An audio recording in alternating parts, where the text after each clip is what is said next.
Now turn to section 1. You have some time to look at questions 1 to 7 now.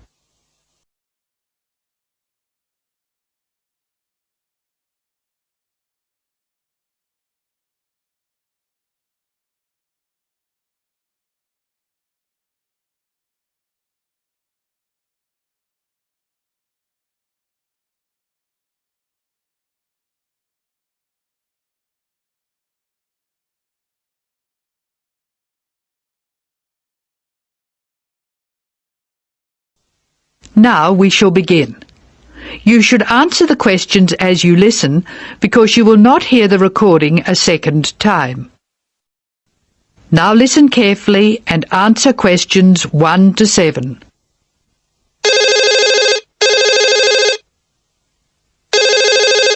Hello, Megan speaking. Hello, Megan. Hello, Ken. I'm glad you called. Thomas asked me to give you his telephone number. Is that his office number or his home number? I can give you both. His new home number is 9452-3456. Would you like his office number? I think I have it. Does 97314322 sound right? That's it. But the home number is 9452-3456. He moved in last week. Good. I've got that. Now, what would you like to do? Well, I'd like to go dancing, but Jane's hurt her ankle, so she'd rather not. That's a pity. I guess it means she doesn't want to play tennis either. That's right. She says it's okay to go bowling if we don't expect her to do well. Okay, let's do it. I guess we can go dancing some other time. Well, I booked us some time at the bowling alley of Entertainment City. Do you know it?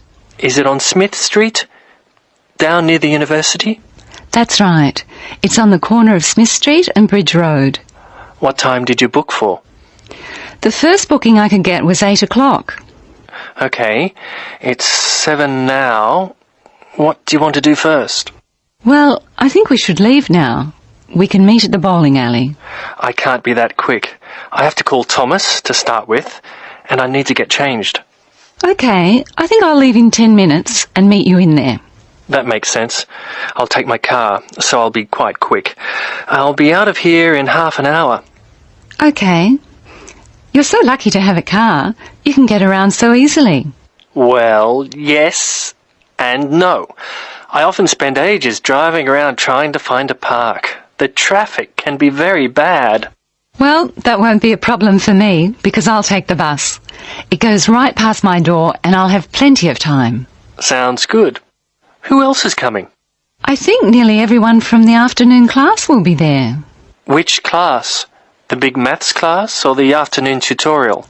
The maths class. What's more, we get a concession for large numbers. That's good. I'm trying to keep my expenses down this month. So am I. I expect tonight will cost about $20. You must be good with money. I expect it to come to, nearly $40. So how are you going to manage that? Well, the bus is cheap, and if I come home early, I won't have time to spend too much. In any case, I have to be up early tomorrow morning, so I'd really better try to get home by about 11. That reminds me, I have to phone the taxi company for my mother. Goodbye, Megan. I'll see you later. Goodbye, Ken. Ken calls the taxi company. Now you have some time to look at questions 8 to 10.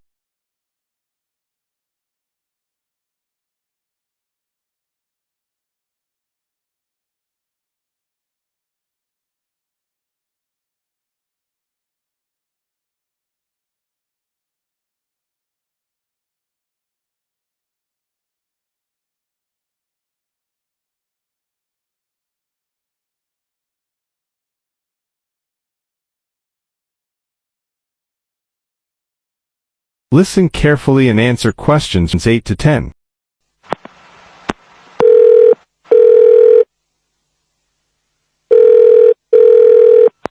Thank you for calling Acme Cabs. Please follow the instructions on the tape. If you wish to order a cab now, press 1. If you have placed an order previously, press 2. If you wish to make an advance order, press 3. Please be ready to tell us your street number and name. If you wish to speak to the radio room supervisor, press 4. If you want to inquire about lost property, press 5. If you want to order a taxi equipped to carry wheelchairs, press 6. Your call is very important. Please stay on the line for the next available order taker. Hello, I think I left something in one of your cabs on Thursday. It was a brown paper package with an address written on it in green ink. Has anyone handed it in? That is the end of part 1. You now have half a minute to check your answers.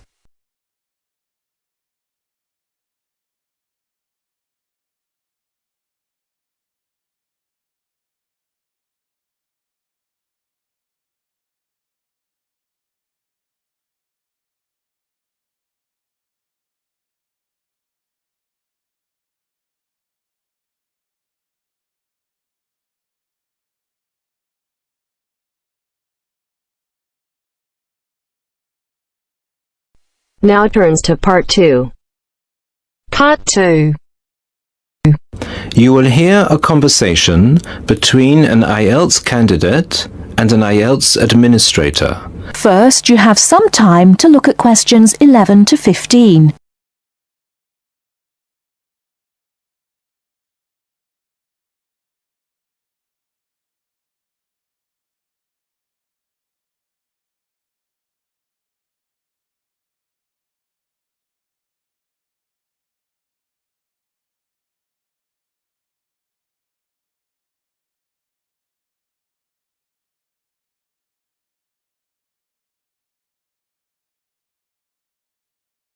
Now, listen carefully and answer questions 11 to 15. Good afternoon. I'm applying for a master's program at the University of Exeter in the UK. I'm planning to register for the IELTS exam at your centre next month. I have some questions I'd like to ask you before I register, if that's okay. Certainly. Would you be taking the academic module? I think so, but I'll have to contact the university just to make sure. You'll probably need the academic because most universities don't accept the general training. And anyway, the procedures to register for the exam are the same for both the general and the academic modules. Good. My first question is whether I sit all parts of the exam on the same day. I don't live here, you see, and for me it would be more convenient to do all the papers on the same day. Unfortunately, the speaking part is scheduled for Thursdays, and reading, writing and listening tests take place on Saturdays. We can't change the days, I'm afraid. That's a pity. Well, never mind. What sort of documents do I need to bring in order to register? You'll have to fill in the IELTS application form and bring an ID, a copy of your ID, and 2 passport-size photos on a white background. Will any ID do? We only accept original passports and national IDs. That's good to know. Did you say that reading, writing and listening are scheduled for Saturday? That's right. Will I get a break in between the papers? I'm afraid there aren't any breaks between the papers. Each paper takes an hour to complete, so it's 3 hours straight through. You'll first do listening, and then reading, followed by the writing test. This is a standard requirement from Cambridge. Before you hear the rest of the talk, you have some time to look at questions 16 to 20.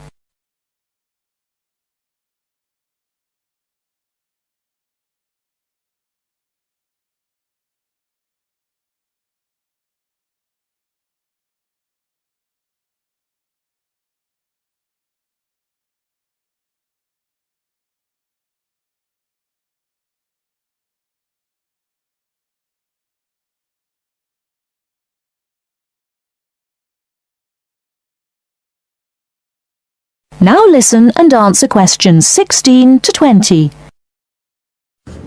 Okay, and how soon after the test can I pick up my results? It takes 13 calendar days for the results to be processed. Can you let me know how much it is and the form of payment? The examination fee is $200. You can pay by credit or debit card. We also accept checks. We only accept cash as a form of payment in exceptional circumstances. And one last question. Can I mail you the application documents? Certainly. You can send all the documents by registered mail to our address, 47 Clover Place, New Rochelle, New York. Could you spell New Rochelle for me, please? Certainly. Newrochle.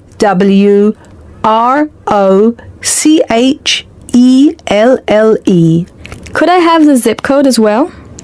Sure. Our zip code is 10806. Thanks. You can also email us at inquiry@examsmail.com or phone us at 325-9082. I think that's all. Thank you very much for all the information. Bye. You're welcome. Goodbye. That is the end of part 2. You now have half a minute to check your answers.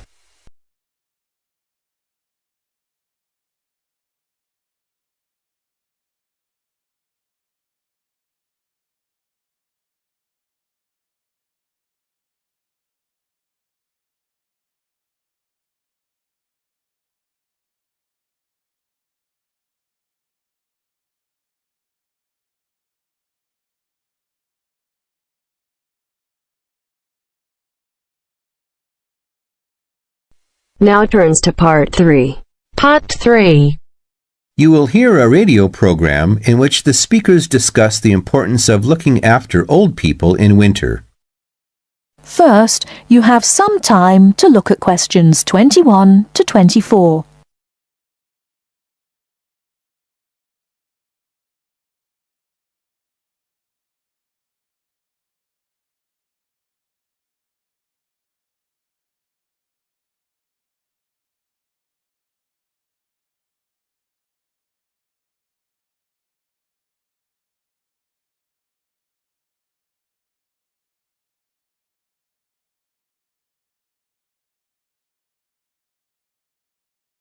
Now, listen carefully and answer questions 21 to 24.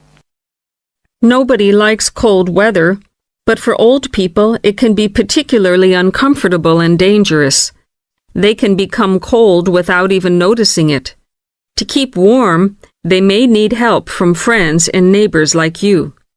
To find out how we can help, we've invited a representative from the Social Service Department at the Town Hall to talk about the Winter Warmth Code campaign.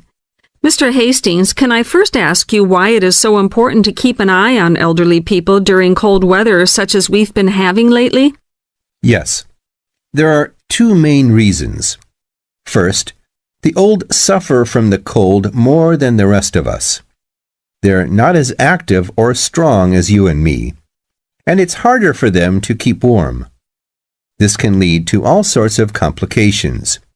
They have less resistance to infection. The quality of their lives is badly affected, and in extreme cases, they may need to be hospitalized. According to the newspapers, old people are actually dying of the cold. Is this true? I'm afraid it is. I said before there were two main reasons why we should keep an eye on old people. Well, the other major problem is that so many pensioners cannot afford to heat their homes properly. Before you hear the rest of the talk, you have some time to look at questions 25 to 30.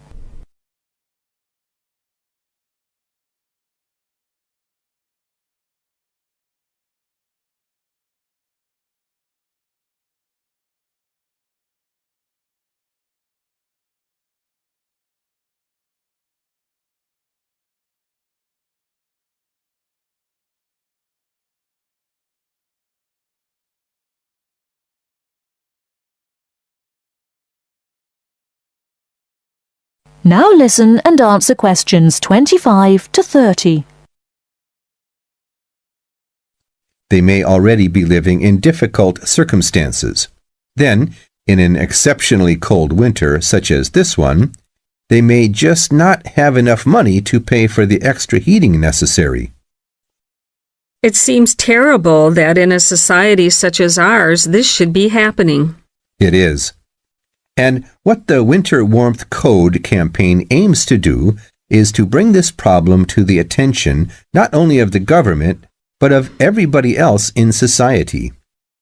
We all have a duty towards our old people to make sure that they do not suffer in this cold weather. So now to the practical side of things. What can we do to help? Well, we all know someone old, a relative maybe, a neighbor, someone living round the corner. We should adopt that person and make sure that we spare a few minutes every day to check that everything is okay. Make sure, even if the old person is not actually ill, that he or she is not suffering. Check when you go inside that the house or flat doesn't feel cold to you.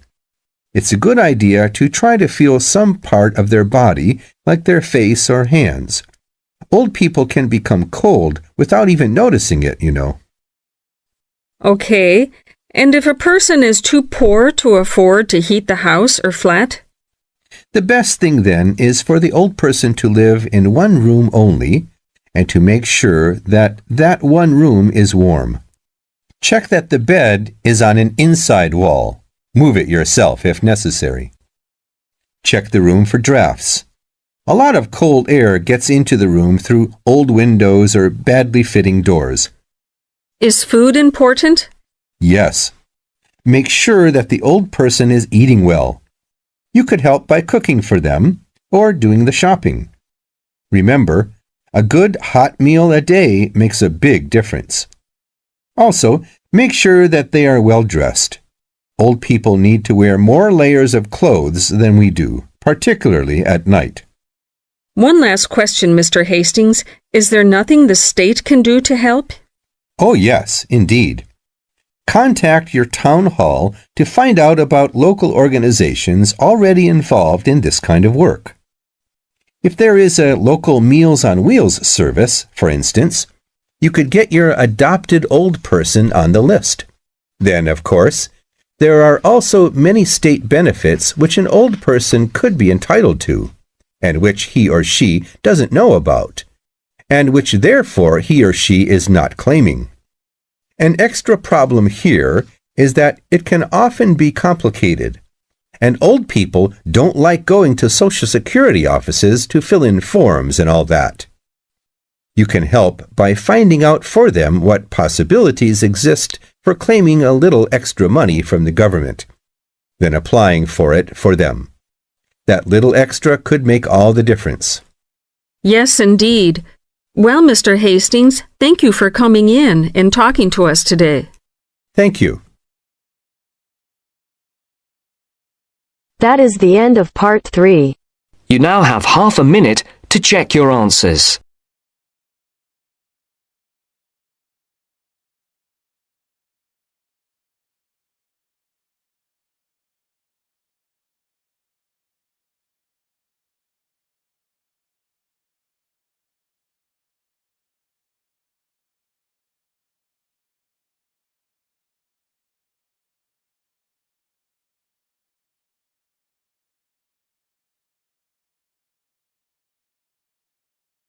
Now turns to part 4. Part 4. I've asked you here just to remind you about this Friday's field trip. First, you have some time to look at questions 31 to 40.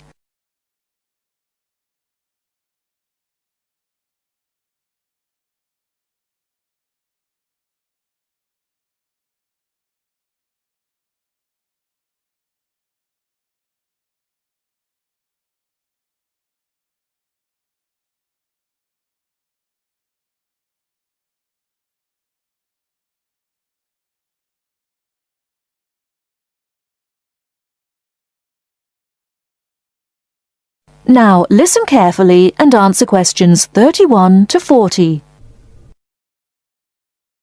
Okay, I'd like to keep this meeting as brief as possible, as I'm sure we all have things to do.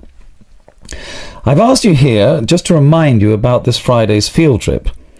This is the first of many field trips you'll be going on, so there are a few rules I'd like to make clear now. Most importantly, I want you all to remember that simply because you are leaving the college does not mean that you are not studying. This is an essential part of your course and should be treated as such.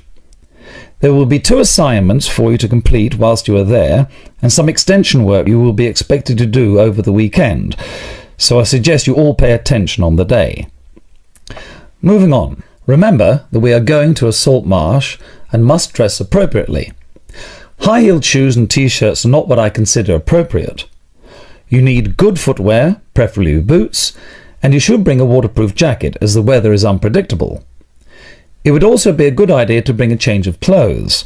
There is a chance you will get wet, and a 3-hour return journey in damp clothes is nobody's idea of fun. We will be on the marsh from about 10 o'clock to about 4, so you'll be given a light lunch. However, if you want to bring any snacks with you, then please feel free to do so, although we will be stopping for dinner on the way home. Now, this is the 4th time the college has been to Park Drive Saltmarsh, and so far we have never lost a student. However, remember that there are 28 people going, and if you are late, you will be keeping myself and your colleagues waiting, and at that time in the morning you will not find me very forgiving. Please try to arrive a few minutes before 7. If you are not here on the hour, you risk being left behind. For those of you who are being collected in the evening, you can expect to be back here between 8:30 and 9 p.m. But do warn whoever may be coming for you that the traffic is unpredictable and it may well be later. Before you go, I'll hand out your assignment papers and briefly explain what you have to do. Now, on the first page, all you are required to do is identify the flora and fauna on the page and find an example in the salt marsh. As I told you on Monday, you will need a camera for this. I recommend one of those disposable cameras rather than something more valuable, as the marsh can get very dirty. Now, on page 2, you'll be looking more at the bird life on the marsh. You should be able to see what you have to do for this assignment, but there will be plenty of time on the way there to ask any other questions. Well, we'll stop there, and I'll see you all on Friday morning. Oh, before you go, just a word of caution. The plants are there to be seen and photographed only. Remember that this is a protected site, and we will have to get permission for this trip. If there are any problems, we may not be allowed to go again, and you will be spoiling the opportunity for other students. Okay, if you have any questions, come and see me later today or tomorrow. That is the end of part 4. You now have half a minute to check your answers.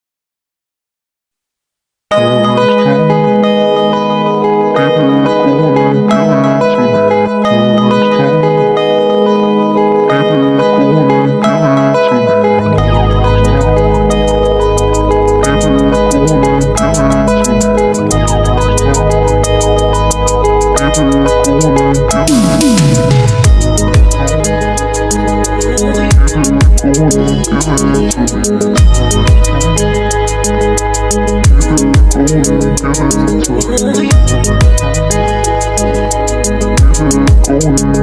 it to me.